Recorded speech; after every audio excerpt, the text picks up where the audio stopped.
一條片帶你食勻廣州3間超 hit 嘅煲仔飯，睇下你中意邊一間呢 ？Hello， 又係我梅丁貓。其實我幾個月前都有嚟到高德地圖出咗呢個高德掃街榜嘅功能啦。咁裏面咧仲有我中意嘅煲仔飯。嗱，趁住今日凍到地，一於試下係咪真係咁正先 ？Go！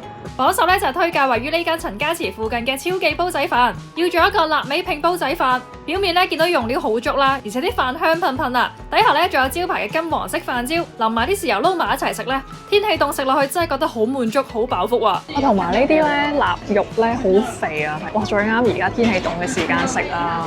我覺得啲臘腸都好好食，同埋佢好入味啦，肥瘦又均勻。雖然第一次食，但聽講呢間店咧已經開咗成12年㗎啦，真係覺得呢種老店咧好有歷史嘅味道啊！第二間咧就係何氏煲仔飯，點咗一個好多人推薦嘅滑雞煲仔飯。嗱，果然咧每一間店之間嘅味道都係有區別嘅。呢間店嘅味道就更加濃郁同埋重口味，就算唔加豉油食咧都係啱啱好嘅。再睇下個飯底先，哇，超脆啊！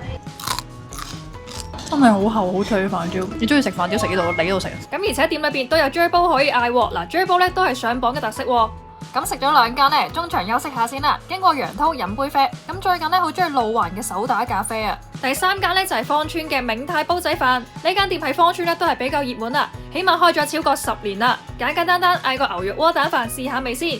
哇！一揭開個煲蓋就聞到超香嘅牛肉味。雖然我今日已經食咗第3個煲仔飯啦，但係依然覺得佢好有驚喜。價錢唔算好貴，但係份量都唔少嘅。而且啲牛肉咧好入味啊，加埋啲蛋汁真係正到不得了。有焦少少焦，幾間裏邊最燶嘅咯。咁而且咧佢會搭配翻一個素菜啦，咁係真係有肉有飯有菜嘅。而且望到網上嘅評論咧，話呢間店之前係喺綠居路嗰邊，而家就搬咗嚟悅城路呢邊啦。咁今日咧就一共食咗超記煲仔飯、何氏煲仔飯、銘泰煲仔飯嘅，又唔知邊一間更加啱你口味呢？